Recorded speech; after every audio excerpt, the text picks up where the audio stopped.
Hey, it's Travis. Too many camp directors run just on gut feel. Our free Resilient Camp Blueprint Diagnostic is your dashboard for resilience.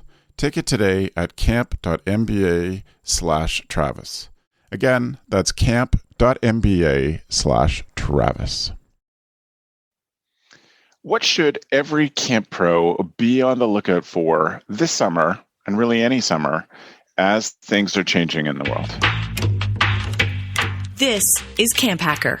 Come find our show notes and our blog for camp directors and leaders at camphacker.tv.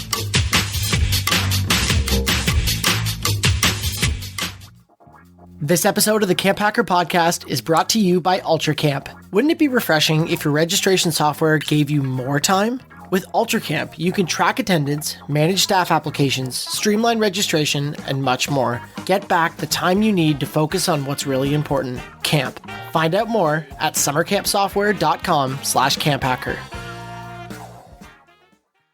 Hello, Camp Pros. It's Travis. Welcome to the CampHacker podcast. I am a summer camp marketing and strategy consultant, and I help camps translate what they do to make it so that more families are interested and insist on sending their children to summer camp. Hi, my name is Chris Hudson. I am the director of Camp Highlight, a one-week sleepaway camp for kids who have LGBTQ parents. Hi. Hey, Chris. And my name is Gabrielle Rail. I'm one of the camp directors of Camp Waro. And Camp Waro is an all-girls camp in the Laurentian Mountains of Quebec, Canada. And we focus on trying to create a positive female community. And we do that while speaking in French and English. And my name's Joe Richards. I'm the executive director at Pierce Williams Summer Camp and Retreat Facility, which is part of the United Church of Canada's camping network of 55 camps across Canada. And we are located in Fingal, Ontario, about halfway between Detroit and Toronto. Excellent. Well, welcome, everybody. So grateful to have the three of you here. I want to say publicly thank you to the three of you for hosting when I was unable to make that a couple shows ago. I appreciate you all having my back on that. We are talking today about what I am tentatively calling the eye of the eagle. What we think that camp pros should be looking for within their camp community this summer. We are recording this in January 2021. So we're thinking about the 2021 summer, but I think these kind of noticing skills will help us carry, will be good skills for the rest of more than just this summer coming up. And there's lots of different pieces to this. Of course, it's about campers, it's about staff, and I think it's even about families, and maybe it's even about your camp neighbors, and how things will be different this summer coming up.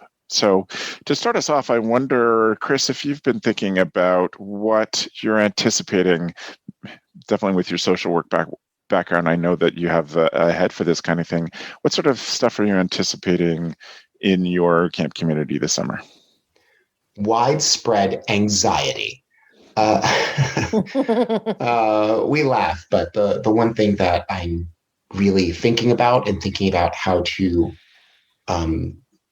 head off at the pass is just that anxiety. You know, at our camp, we don't have a lot of homesickness. We don't have a lot of bedwetting. We don't have a lot of running away. For the most part, our kids are pretty stable. And that is because we have spent years building a culture and building an environment in which they feel safe and protected.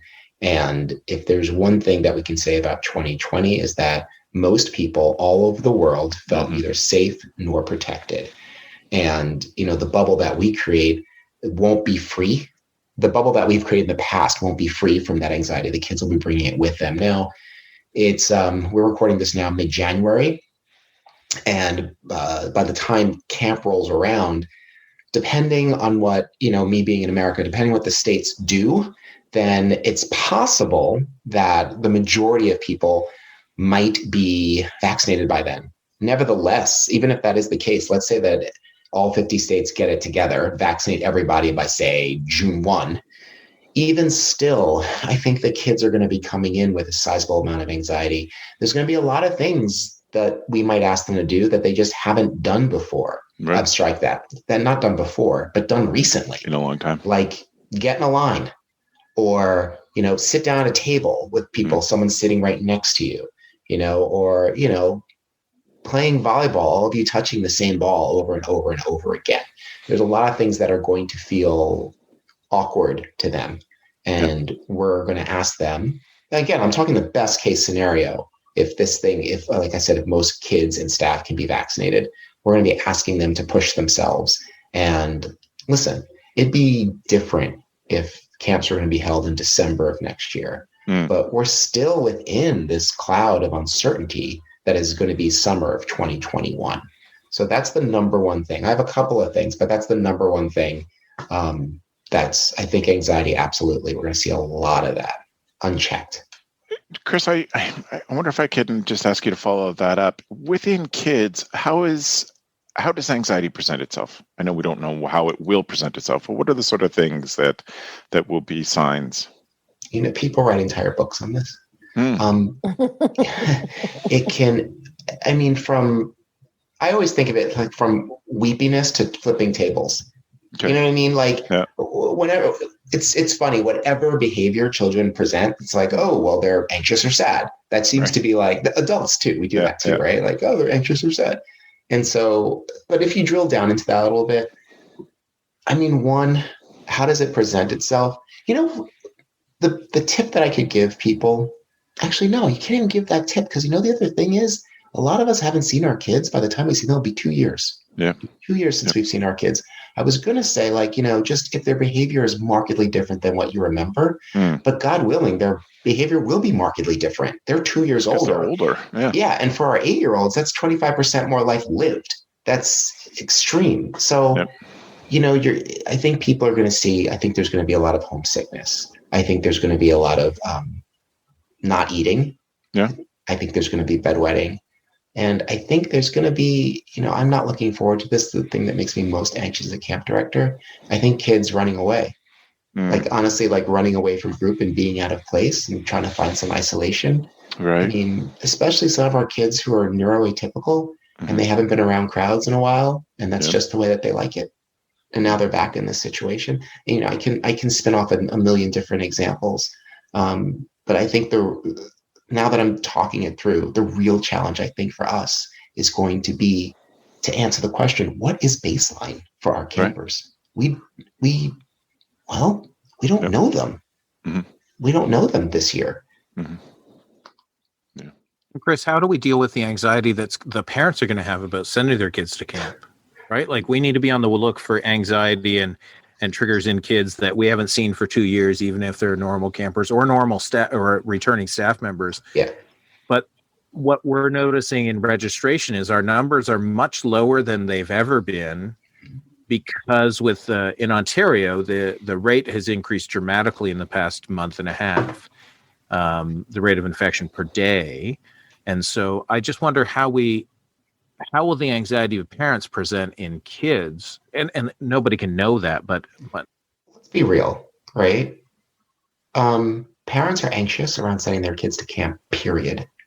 That's something that we deal with every year, and we already know how to deal with that. We know how to talk to them. Usually we have the answers about everything they're concerned about. We're able to paint a picture and tell them we're going to keep their kids safe. Now, again, best case scenario, we'll be able to paint that same picture around health issues this year. Camp Highlight, we've already started talking to, we're conferencing with our nurse, we're talking to professionals to figure out exactly, and with the campsite, to figure out exactly what we can do so we can have that conversation with parents. We want to be really upfront. That said, I like the way that you put it. Parents are going to transmit their anxiety to their kids. And again, for sure, that's something we deal with every year anyway, and honestly, I have found in 20 years of camping that parents are always far more anxious than the kids are. Far more anxious. They have far more information, and also they're not at the camp, so they don't know what's going on, and they don't see all the fun. They just see all the sort of the exercise and chore around it, especially around being separated from their own children. So, to answer your question, I think we can be prepared. We can talk to professionals. We can talk to health professionals.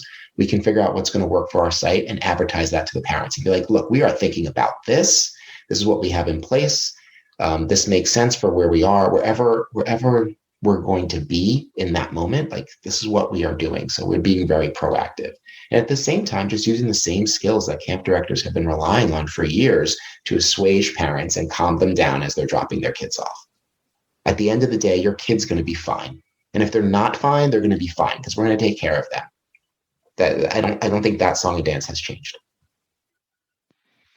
And I also think that so we have to prepare, as Chris described, but we have to make sure we're telling them that we're preparing. So we can't just assume that everybody's going to think, oh, they're camp people, so they're going to have done all these things.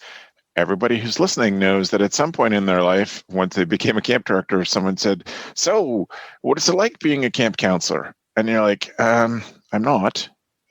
So people don't know what we do. And so we have to be good at communicating. And part of that is communicating about all the training that we're doing right now to be ready. Talking about, Chris is talking about, talking with the nurse, talking with host site, talking with site, kitchen, management staff, maintenance staff about what things are going to be like, and then communicating all of that to parents. So much of this is a communication problem. And not a problem, it's just a communication exercise that we have to manage. So I think we need to over communicate. We need to be ready to communicate in many different ways. And I hope that camp pros are ready to be patient with many more parent calls and emails this year. A lot of us don't have patience for parent calls and emails. And I think it's time we're just going to have to dig deep and be ready that we're going to answer all of those with patience and understand that it's going to happen and it's logical. It is not a sign of weakness in those parents. It is a sign of caring. And we also care for their kids. Gab, what sort of things are you folks thinking about? Campers or staff or whatever? What other things you're looking for? Well, I think that going on with the communication with parents, I think if we are to look at the silver lining is that we do have the ears and eyes of parents. And so that gives us an opportunity to really showcase what we are doing at camp and to allow them to see the readiness, the transparency, the realities that we don't know, but we're planning the multiple scenarios so that we're prepared. I think there's when we're in crisis, there's an opportunity to create bonds. There's an opportunity to create trust. There's an opportunity to tell parents, we got you. Your kids are so important. They're so important to us. And parents to really feel that genuine care. I think there is an opportunity here to communicate with parents where perhaps we've always had anxious parents, but then we also have the parents that just aren't paying attention to what we're doing and they don't really know what we do. And perhaps those numbers are going to go up with curiosity on how we're going to train our staff, what programs that we're doing, and what are the necessary steps on their end that they need to do with their campers. But I think there's an opportunity in communication. And I'm a big fan of keeping it short and sweet and to the point and clear. So, but there's that opportunity. I think at camp, going back to the anxiety piece, I think one of the things that's going to be stressful is the confusion. I think not just confusion on maybe a new schedule or new procedures or even how people eat their meals, but I think confusion in I used to like being around a lot of people, but now I don't understand why I'm feeling the way I'm feeling, or I love this activity, but now for whatever reason, I'm jumping internally. So and now it feels entirely different. It's just a whole different feel. Yeah.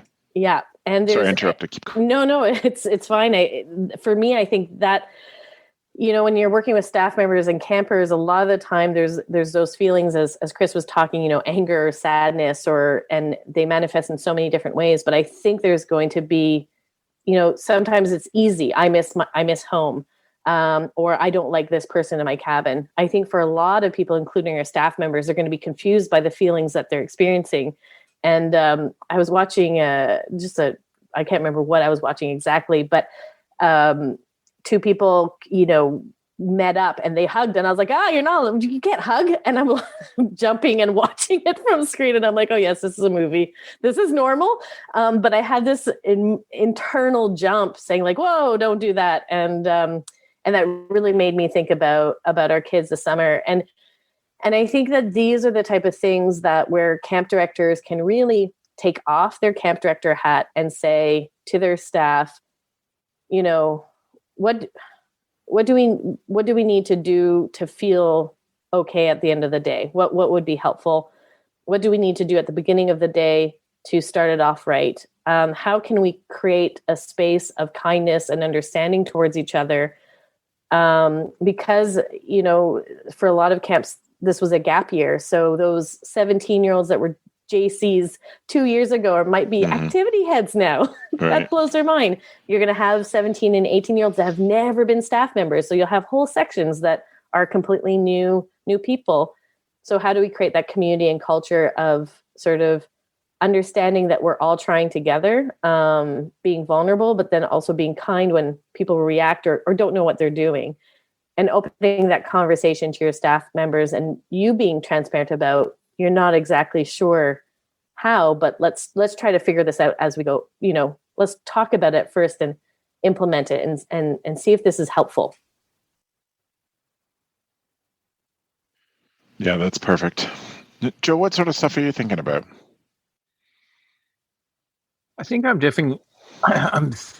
I'm thinking differently in the sense of the things I wrote down were things like, you know, figuring out what people have missed the most, and the potential to give them more of those things. I know that lots of people would say that what campers who come back and staff who come back are going to want is to see the things they've missed or to the things they love. But it's also the opportunity for us as we watch what we're doing to remove the things that we never liked. Right? It's watching for the things that, as I walk around camp, because I live at camp, and I think that gives me a unique perspective every day. I walk around and I think about all of the changes that happened since August of 2019. Right. Like we removed 25 trees that like created a wall of conifer behind a cabin row. We removed them so that they wouldn't blow over and knock over, you know, ruin a cabin. But 2 years later, it looks like if you don't know, you'll just look and and we've built things before the pandemic and we've built things during the pandemic with what we have. And so I think about what people have missed, what we can let go of, and being more intentional, because I think the idea of over programming might cause the anxiety to be more. And so programming in the quiet times or programming in the free time or more choice-based programming. And also the idea that with staff and with camper parents talking about the known unknowns, right? I don't know, right? How many times have we said in the past year and a half, I don't know, right? There's a giant pile of I don't know sitting in the corner of my office, and I just keep adding to it. And there's nothing that's, you know, clearer today than it was, you know, last month or 3 months ago. And so I think as I'm going to watch for, right, the excitement on people for being back where they love to be, if they're allowed to come back, because that's a known unknown, and giving them the ability to really put it into place, right? That they're in this place. And the hope is that if you've been gone for a summer, for a full 2 years by the time you come back, that there's something you love, it's a place you love, you get to come back to, and to really allow that to happen in what's going to appear as an organic, you know, happening, but how do we plan for and give people that experience? I think about this even if we're virtual again this summer, right? Like what are the things that campers want the most of?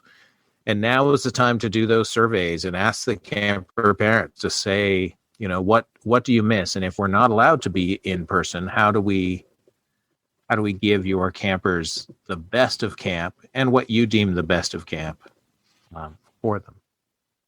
How do we manage that information though? Like we are going to poll the kids and the parents, like, what did your child miss last year? What did they really want to do? And I've given this some thought about how to build that form and what we're going to do with the information when we get it back. Because like I said earlier, like if the kids are like, I miss the pool, or I miss numbers. Numbers is a game that we play where everyone runs into the field and hugs each other. Like, we're going to get that information, but then we have to weigh that against, like I said, there's going to be unchecked anxiety. And how do we construct our programs in such a way that respects that, hey, you didn't get this opportunity last summer, so we're going to go all out. But at the same time, we kind of can't go all out because we're not dealing with, forgive me, but we're not dealing with regular campers. This is not a regular time. And they are coming to us damaged and traumatized.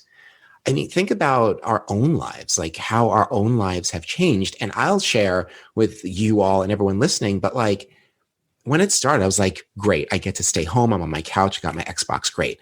By the time summer rolled around and camp wasn't happening, and the emotional fallout of that for the first time in 21 years, having nothing to do in the summer. And then it's just been trying to like army crawl back to normal since then. I've been struggling, and my brain is far more advanced than our 8, 9, 10, 11, and 12-year-olds.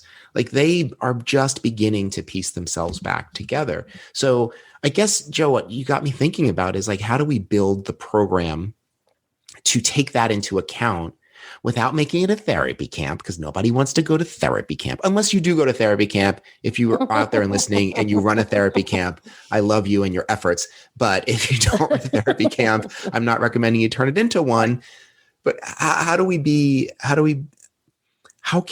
proactive in that way? I think, Chris, if there's any group of people in the world that are able to shift gears and create programs that are different and beneficial fast, it is the group of people that listen to this podcast. It is camping people. It is this very idea I've had for years. I grew up in United Church camping, and we had zero money, right?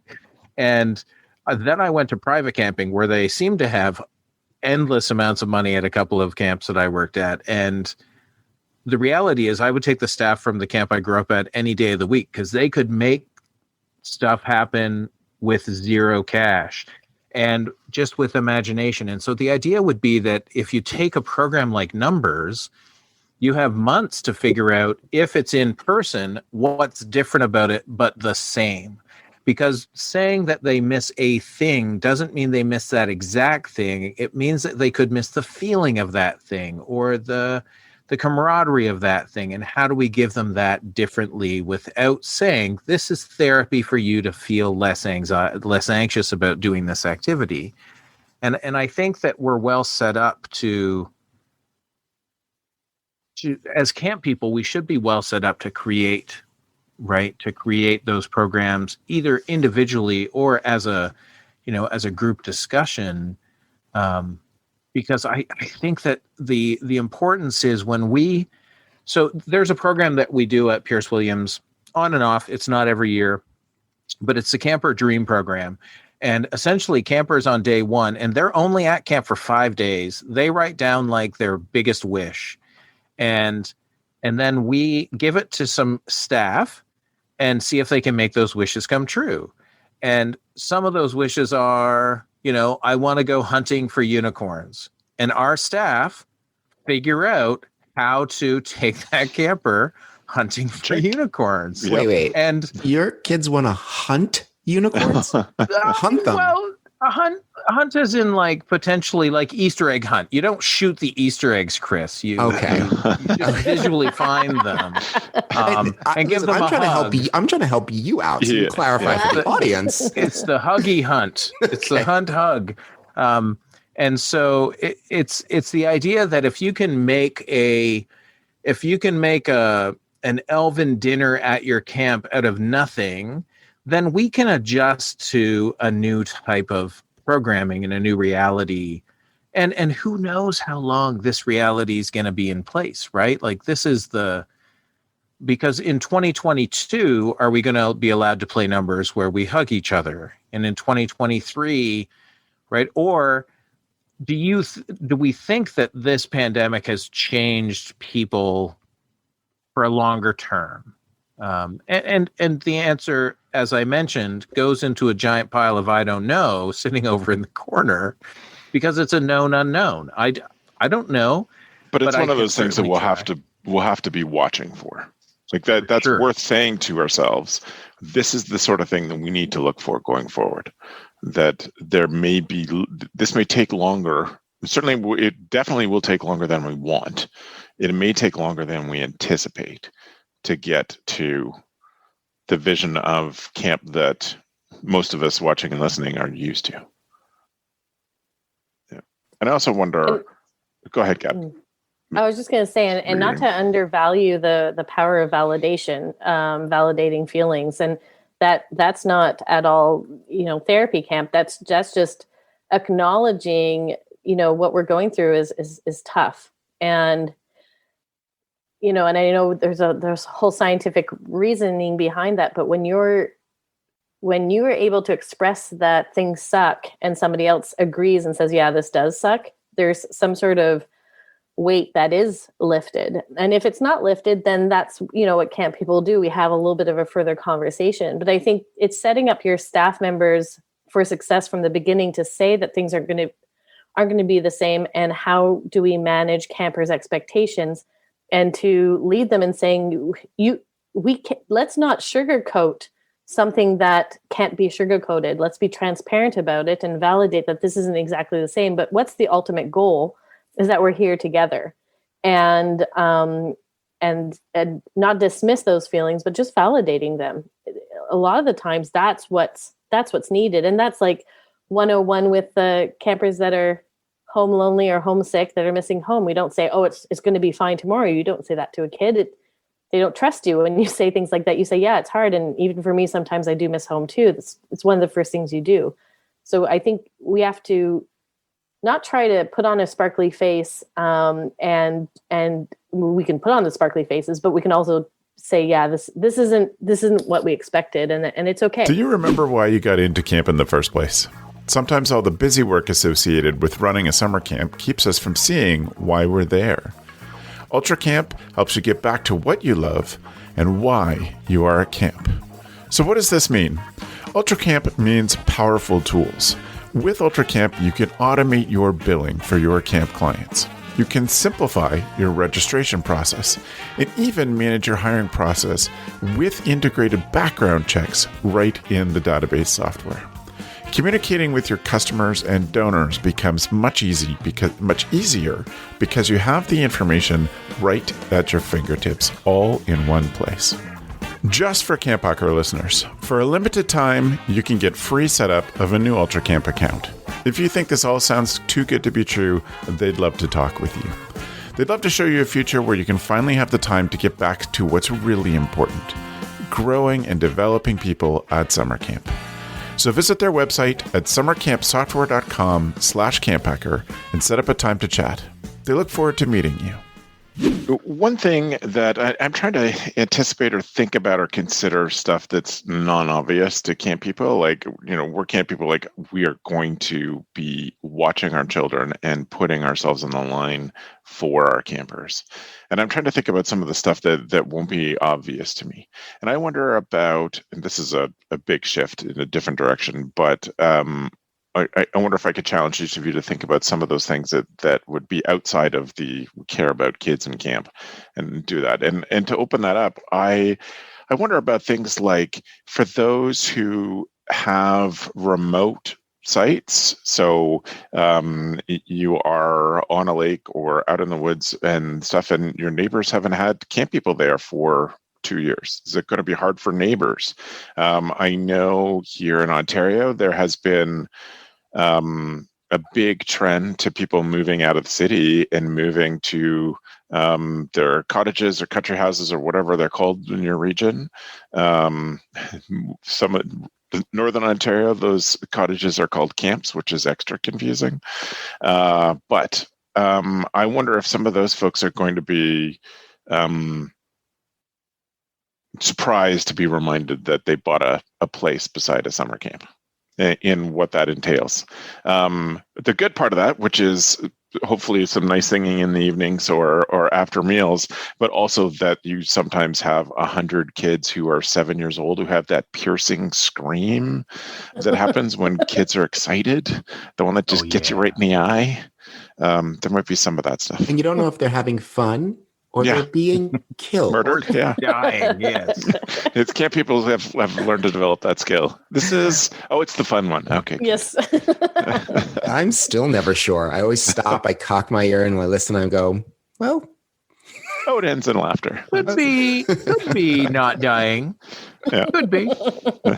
You bring up an interesting point. I didn't think about that, Travis. Is like so I don't know, like, again, known unknowns, but I just wonder what those things are that we should be thinking about too. I'm looking at the other side. We're not on a private lake, and it's a beautiful lake.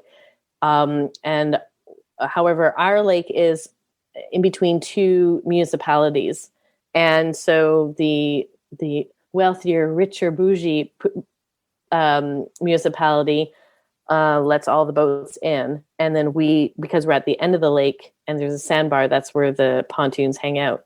And so over the years we've been seeing more and more, and we're asking for that municipality to raise their fees and limit the amount of boats and et cetera, et cetera. And this summer I would say it was as close to my nightmare as possible. The amount of pontoon boats and people and conflicting music that was being played, that was just blaring into our campsite where we were trying to have a nice campfire, was astronomical. It was so infuriating, and it was as if that neighboring municipality isn't cluing in on long-term planning. And it was obvious that these were cottagers.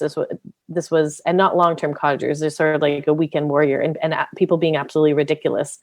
I ended up going down there with my cell phone and filming a bunch of people just to scare them away. It worked for some of them. I also pretended with my walkie-talkie like I had, I guess, immediate contact to the cops. I don't know why it worked, but I just held the walkie-talkie to my face, and they just left and did what I could. But I'm really concerned about next summer. I'm really concerned that this is a norm that is now acceptable. And we do have great relationships with the neighbors around us. They've been there for years. One of our neighbors messaged us and said that they missed our singing in the evenings, which I thought was so nice.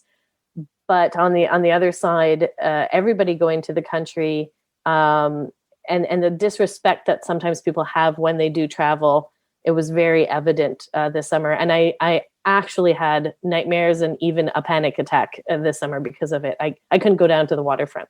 I was thinking about how relationships with vendors, outside vendors, is affected.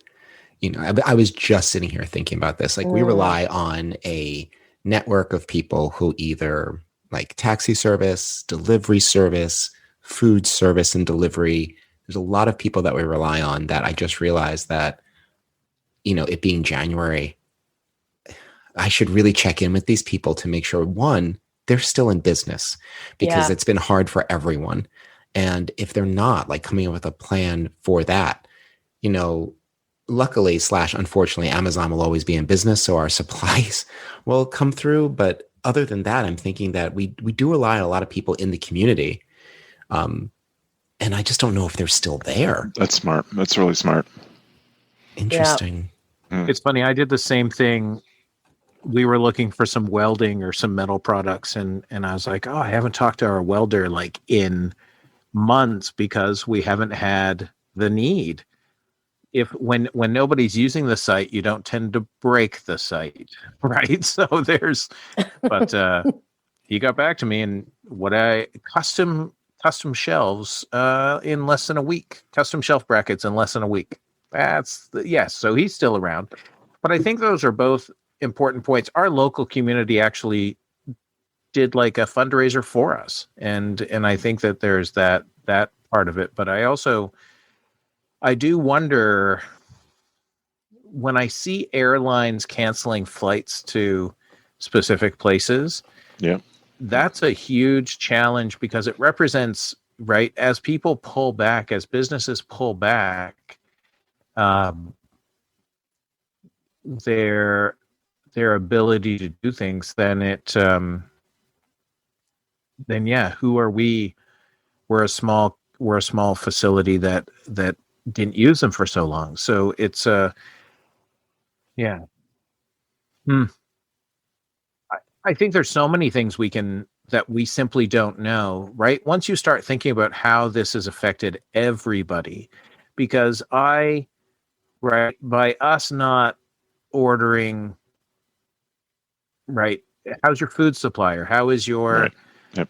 How is your hardware store? How is your, I think about our locksmith. I think about the septic guy, right? Who's still in business? Who's not still in business? And what's the turnaround time on things if you need to get right? We have a fridge that's broken right now, a big industrial fridge, and I'm just not paying to fix it at this moment in time because I don't need to spend that money right now. But how much time do I need to give them if I want to fix it before people come, right? So, is anyone here worried about transportation? Speaking about outside vendors, yep. I realize that we usually ferry kids from like metropolitan areas like New York City. We like subsidize like a van, like limousine service, bring the kids in. Sometimes it's an actual limousine, which was all the rage that year. Yeah. And I'm just like, I don't think we'll be able to do that again, which then has like actual consequences for enrollment. There's some people who just will not be able to get their kids to the middle of the woods of Pennsylvania. Again, it's like the kind of thing to call and check in and see like what all these vendors are doing post-COVID, during COVID. It's not like it's going away. Yep. But it's just something to consider, like how are we moving kids around? If you are at a camp where you are doing field trips and you're going off-site, like what is that? What does that look like? I mean, even if all your kids are vaccinated, all your staff is vaccinated, like it doesn't matter. The bus company might be like, well, actually, we can only get 20 kids on a bus. That's it. And then it's just something you have to think about for the budget or whether you do that at all.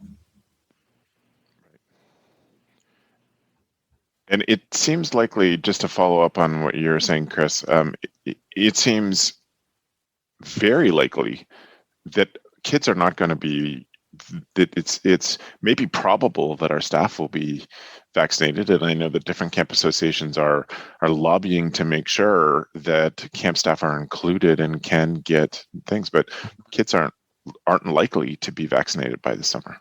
And so that's an interesting piece of this. I don't want to take us down that. Neither are staff, really.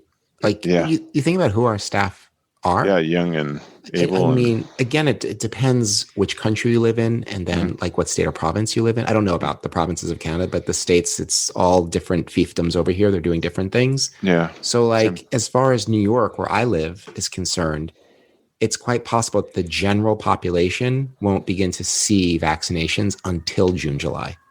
Which it means like a lot of our staff who are young people without a lot of health problems are going to be at the end of that list. So they might arrive unvaccinated, which also is one more thing to look at staffing. They may not arrive at all because they are unvaccinated. What else are you thinking, Gab? Well, and I was just thinking about transportation. And one of the things that we're communicating with our families is that that they need to be able to pick up their kids within 8 hours of wherever they are. We're not accepting any children or staff members to sleep at camp if they're ill, whether it's COVID or not. And what that's done is pretty much create a phone conversation with almost every single parent. And it absolutely has created a conversation with every single staff member. So there are certain staff members that just don't have what we're calling an exit plan. And families have to give detailed examples of how they will be able to do that. Simply because we know that that's going to be probably our task force is saying, no matter what's happening with vaccinations this summer, to be safe, you cannot house anybody that's ill at camp. They need to go home. So this is, obviously messing with our numbers, and it's messing with our registration. But at the same time, I think it goes back to our original point of anxiety and of communication, where trying to be transparent with our families, trying to say that we don't have all the answers, but there's certain things that we're taking into account, and we're asking that you're part of that plan. And I think it's about saying we're a community together, and we have to do this together, or else it's not going to work. Yeah, that's really, really good to be thinking about. I hadn't thought about that at all. But everybody lives much closer here. And the funny thing is, I operate Tell us, Joe. a quarantine site right now. Yes, you do. And we actually there is a policy in place. We have a building set aside that we can't use on a regular basis. And our policy with all the farmers through the health units is that once they're sick, they are not allowed to spend the night. So they need to find a hotel room to put them up in, or get them off site. So, yeah. Yeah, and that's what obviously our campers are not going to hotels. They need to be picked up by a guardian. But our staff members, they need to have that exit plan, and their families or friends need to be willing and available to come pick them up. And we do not have people that are local at our camp. So me neither. Yeah. For the most part. Yeah. Mm-hmm. Okay. Big sigh. Were we too doom and gloom there? Was that too doom and gloom? I don't know. I'm honestly a bit worried that people have just decided that this summer, from some of the things I've been reading, some of the people are just glossed over. No, everything's fine. Right. It'll be fine this summer. And I'm like, I that's not responsible to be thinking that way. Like, definitely have that plan, and I sure hope it's the case, but it's just not responsible to make that your default. Yeah. So I just wanted to make sure that we addressed it and we're conscientious about it. So thank you to the three of you. If you learn something from folks, I'll give you a chance at the end of the show to reach out to them if you have some questions. If you got something from this discussion or previous CampHacker discussions, I would encourage you to use the ratings feature on your podcast app to let us know which particular shows. Leave us an honest review on iTunes or any of the other places that you can leave podcast reviews, because we want this to get out to as many camp pros as we can. We therefore are moving on to our tool of the week. Tool of the week.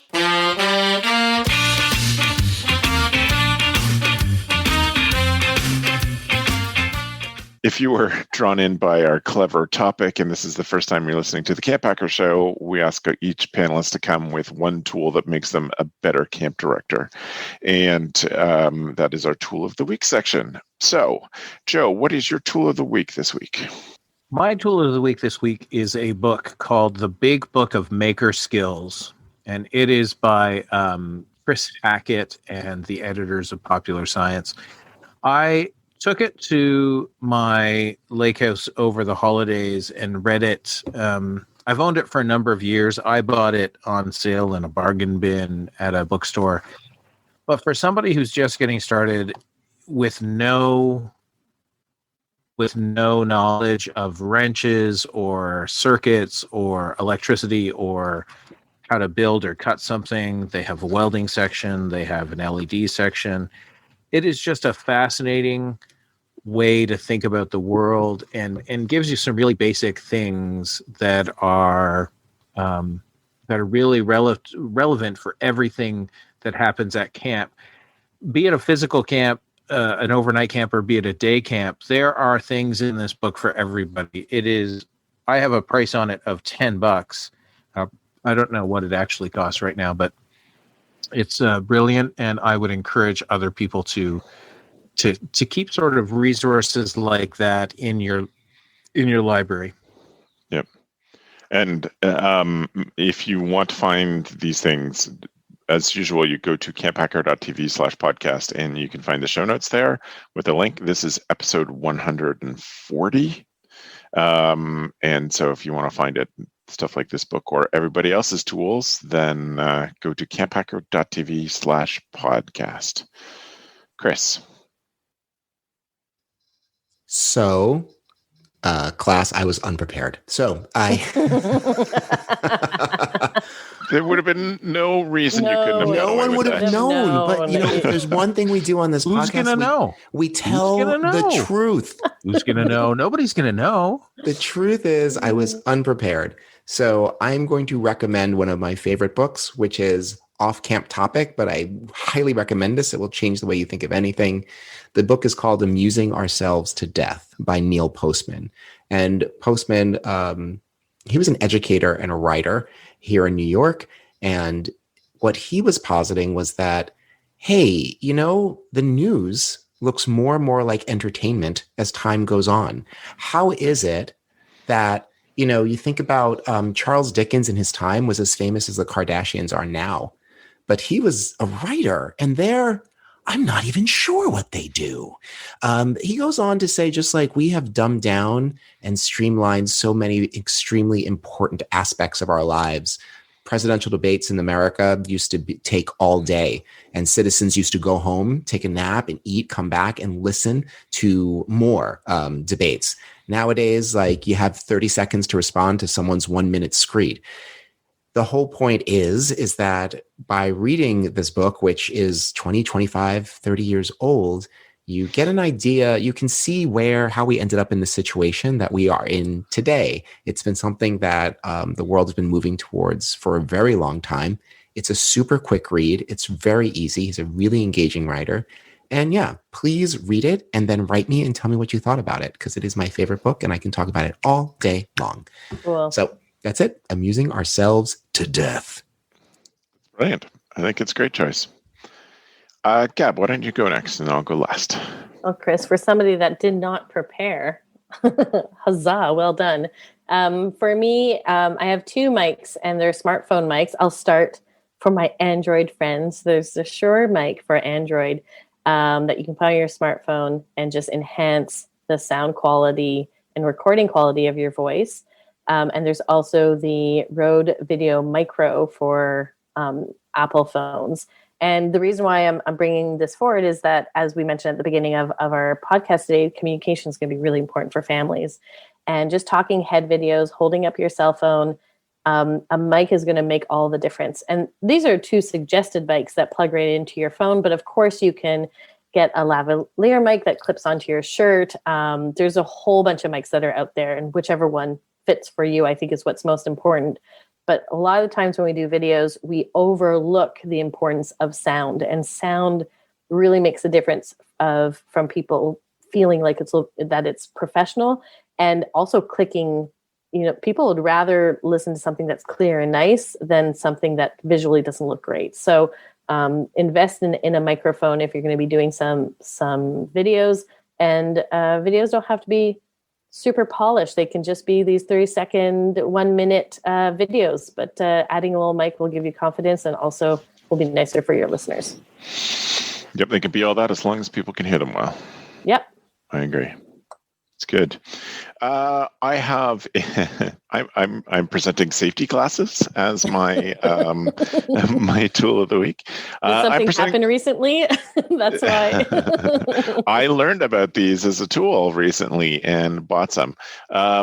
As I've gotten older, I'm less able to function without my bifocals on, and so I have been stuck with a face shield and any safety stuff in the shop or any projects, and that's annoying, which lots of people in the world are working with face shields these days.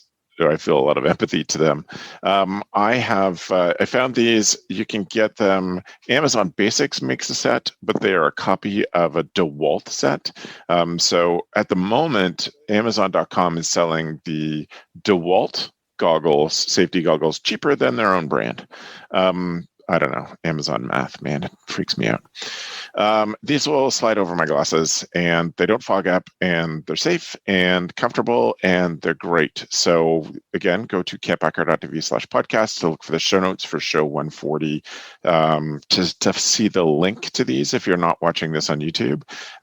But if you are watching, they're nice and big and comfortable, and that's pretty rare in safety glasses.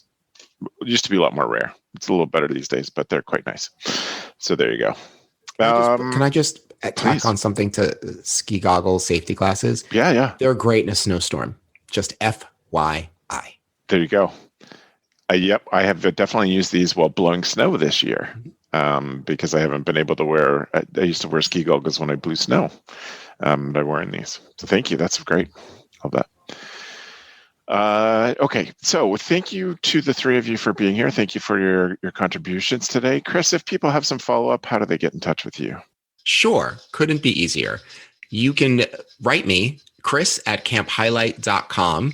You can find me on Instagram @planetchris1, or you can follow Camp Highlight on Instagram @camphighlight. Excellent. Thank you so much for being here, Chris. Joe? It's just as simple. If you want to reach me, you can contact Chris, and then Chris can get in touch with me. Couldn't be easier. You can reach me at joe@yoyojoe.com or check out campisbetter.com, and that is where camp is and all my contact info. Excellent. All right. Gab, how about you? You can follow me on Instagram @Gabrielle Rail, and you can DM me there. And you can check out where I work at waro.com, OUAREAU.com. And you can also send me an email at info@waro.com, and my good friend Adixen, who responds to that, will make sure I get back to you. Perfect. That's perfect. Thank you so much. Well, I want to thank the three of you again for this, and I want to say to those who are watching this on YouTube or listening to us as you're walking about, how grateful we are that you are a part of this camp community, and thank you for being a part of the CampHacker podcast. Thanks for the evening, friends. The CampHacker podcast is brought to you by Beth and Travis Allison, summer camp leadership training and marketing consultants. Thanks for listening.